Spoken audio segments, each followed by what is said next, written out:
Hey guys, we are at Vavavoom Garage. We'll kind of show you everything. We're kind of doing a little walkthrough. We just picked up a 35 Desoto that we're using for our car. So hopefully my drone doesn't annoy you because we're kind of walking around doing multitasking. Trying to do all the things while we have daylight. Yeah.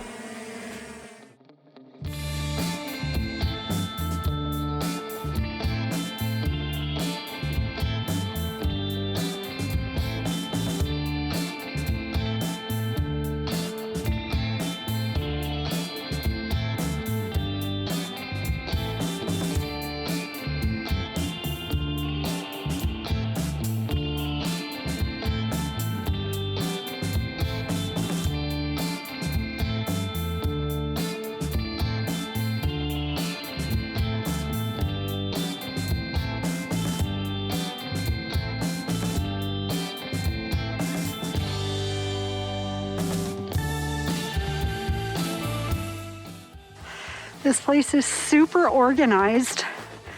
Most of the cars are labeled.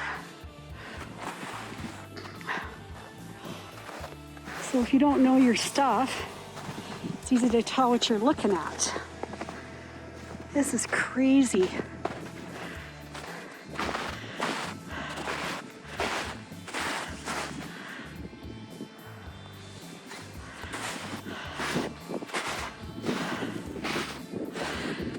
Oh, a Merc. I love me a good Merc.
I think most of these are parts cars, or in Brent's case, project cars.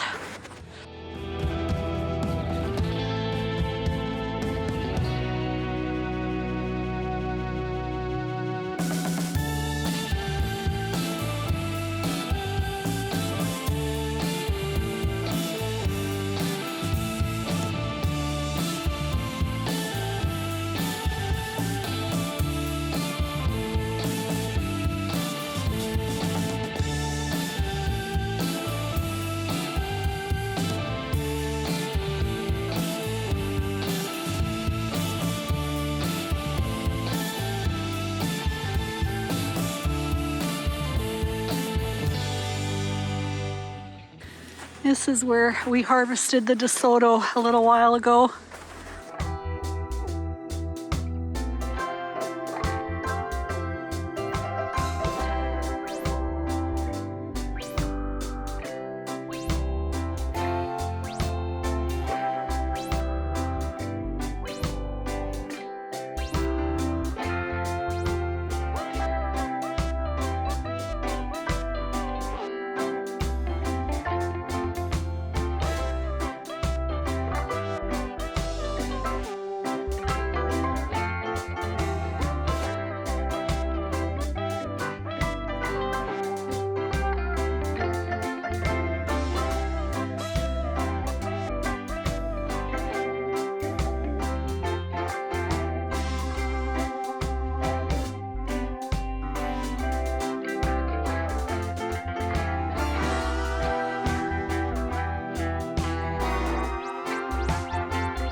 But So tell me about this car here.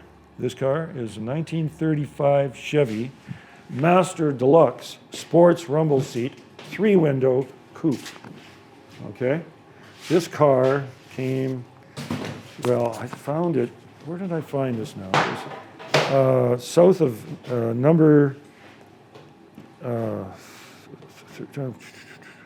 was it south of 23 highway? Or it was on the way to Balder anyway, and but south, what's the name of that little town? I forget. I guess half my audience won't know where that is. Yeah. Nope. I'm going to ask your wonderful wife here to just. No, I'm just looking for a road map, which I have many of. Okay. Now, is this Manitoba? Yes, it is. And then I could tell you right away where it came from. That's Portage. That's wait a minute. Yes, Boulder. It came from Glenora. Glenora. And it was sitting in the edge of Glenora. And Glenora there's nothing there. Well, there's a post office and a sort of convenience store, and there's people living there. And but anyway, I found this thing, and the guy had divorced his wife, and now he needed cash.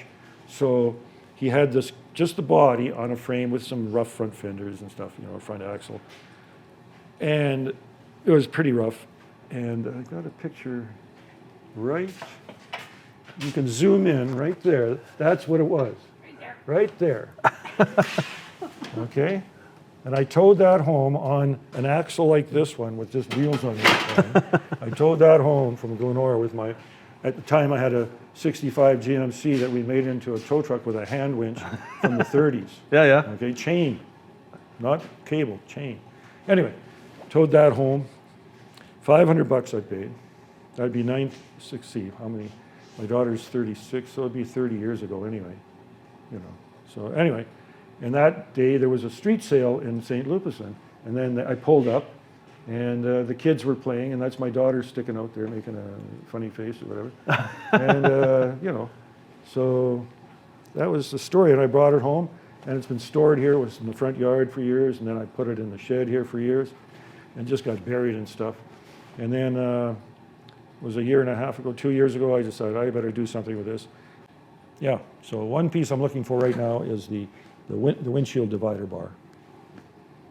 And I thought I had one on a 35 or 6 Pontiac, but I don't know if it's any good.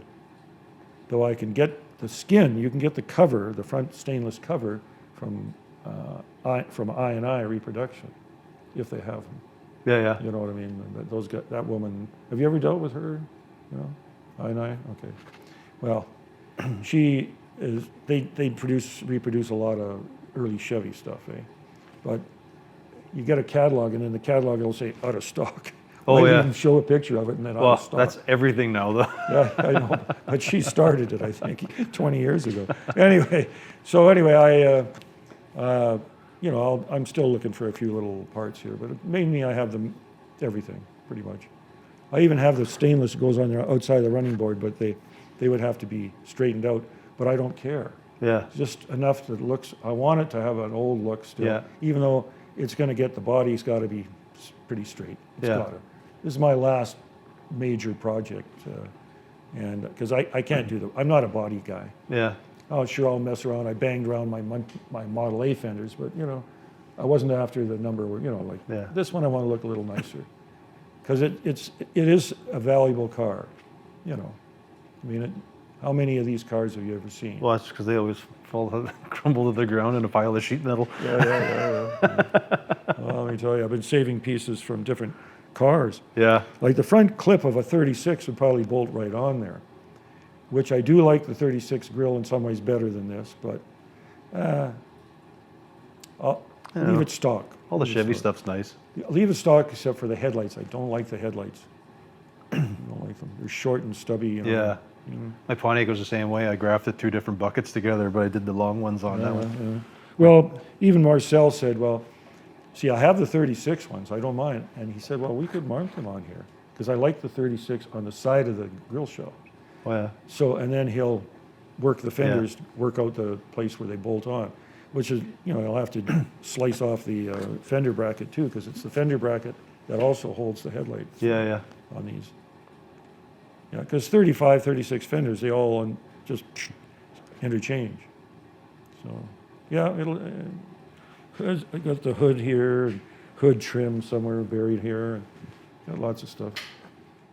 Tell me a little about your spiel here, because we kind of did the tour. Oh, yeah, my spiel. Your Your business. No, that's my business. Okay, what do I do? Well, like I say on the card, like it's for the creative, projects for the creative builder, I say. I'm trying to get people who are still into building cars. Come here, buy my stuff. Look it up online, and this week I'll be going into the city. I have a friend there who helps me out. He can access my web, and change it for me. Yeah. And so it's that time. I didn't even change it last year. I should have. So we'll delete what I've sold and add what I've bought. And then. So how long have you been doing this, though? Well, I started this when my daughter was born, so 36 years I started. I was building a 41 Chevy Halfass. That's the one that Marcel first worked on, so I've known him that long at least. So I was working on that truck, and a friend of mine, my friend Robin, we just moved to the city, he said, we're standing out in the yard one day, or on the road, looking at this field. Out in the field there, right? And it's empty. It's just, it's a farmer's field at the time. Yeah. And he says, I've been collecting parts for my project, for the 41 Chevy. And I was even in the wintertime when it was, 30 below, I'd be out. I was driven, I was young, passionate, driven. And I was going through a horrible relationship, a mess with my daughter's mother. Right after I hadn't even seen my daughter yet. She was born, and I hadn't seen her yet. And I was just so frustrated. So I said, I'm going to work on that truck that I bought for $10, 41 Chevy Halfass, and I just dove into it. But now I needed pieces, and I was finding and talking to people, Carmen area, whatever. I was going to people's farmyards, and I was taking the parts off when it was 30 below. I didn't care. I just had to get this stuff. And then started working on it, and this and that. And then I got Marcel into doing body work, And then another friend of mine, a late friend, used to live in Cardinal here. And he unfortunately died of brain cancer, but he helped me out with some of the powertrain stuff. So, it's, I got driven into that whole car thing because my friend said, well, look, you're finding all these parts, but, you got the room, man. Why don't you just start, collecting the cars? You could be selling parts. Yeah, it's not empty anymore. No, that's true. You have 6 acres of cars. Six acres. I know. Yeah, by the way, there's 6 acres of cars out there and trucks. But anyway, so that's a good idea. I don't think like these, most people. Oh yeah, that's a good idea. And so I started collecting. Well, I was a commercial painter at the time. I was a house painter and barns, whatever. I painted. And so, that's a good one. Yeah. And then a fellow in Notre Dame owns a grocery store here. He says he lent me his trailer. Well, it was a wooden deck trailer. It was a rough old thing with ramps, and so I got a come along and chains, and I would pull them on with a come along and pull them off when I got here. Yeah. So the first 100 or more cars. But then I got involved with Rick Johnson from when he had Lowboys in Balder, and Rick built me the truck, the flat deck, which I got, the truck I got in trade from a farmer when I was painting his house. So I bought the truck. It was 4-wheel drive, so I took it to Rick's. He stretched it, put the deck on, made a tilt deck out of it. Hey, because I had the hydraulic cylinder off another truck I got from a farmer in Rose Isle. Yeah. And, I was just putting this together, and then I had something decent to haul, and I must have burnt out, at least 1 or 2 inches before I got big enough. This winch is good, but and now I had something to load and unload with, and I unload in that field, and that's where you got to really see in the spring. It's never mind the loading; it's the unloading, because you see on those hills like that. How do you unload, eh? Well, no, it's not flat. The field is not flat. So I take what I would take. Now I got these blocks of wood, 4x4, and they put them behind the wheels because that truck is an automatic transmission, but it's got a PTO on it. Because there's a PTO on it, you cannot put it into, you can't lock it up. Now you can't lock the transmission. You know, you have to get the transmission into neutral. Yeah, So you can shift it into, so you can get the PTO working. And then you've got to put it into gear, you know, while it's in neutral. It's like after you got it set into, I mean, the PTO setup and everything. It's complicated. It's complicated, but it works, and it's worked for years. And so far, I've been lucky. That's another reason I should retire, so I don't eventually kill myself here. Yeah. Because it's getting harder to do. And anyway, so I could unload these cars using these blocks to hold the brakes. And it worked for years, but I was always very careful, but you never know. Yeah. You know, you don't get between the deck and a car when you're unloading. You can get underneath, maybe, you know, but it's been a real effort. But you know, you get used to it. You know, my girlfriend was always telling me to be careful. What else can you do? So you are like downsizing now, you're saying, eh? Yeah. Well, now I'm not interested in buying anything. I mean, sure I am, so I don't look at any auction sites. Yeah. I do not want to be seduced. Here, I wish I had a family to carry on, but my daughter's not interested, so, and I don't blame her. She's got her life in the city. All right, Bill, we're going to finish this one out. What? So anywho, they're going to get a hold of you via your website, which is vavavoomgarage.com. Garage, you betcha. And there is a phone number at the bottom. I will link all of this in the description, and I'll put a link somewhere. And that's my home number. I don't give out my cell number unless it's necessary. It's all good. They can contact you. It doesn't work around here. It doesn't work here. I don't know if you tried putting your phones here, but cell phones don't work here. Right on. All right. Well, thanks for the tour. Oh, you're welcome. Thanks for the I'm car. happy you guys came. Yeah. I'm even happy you bought something. I'm happy that we were able to get it out of there. Yeah. That was something. That was cool. There will be a video on how to harvest a DeSoto from the snow. That's right. That's a good one. DeSoto Right on. harvested in the snow. It's so romantic. So. Yeah.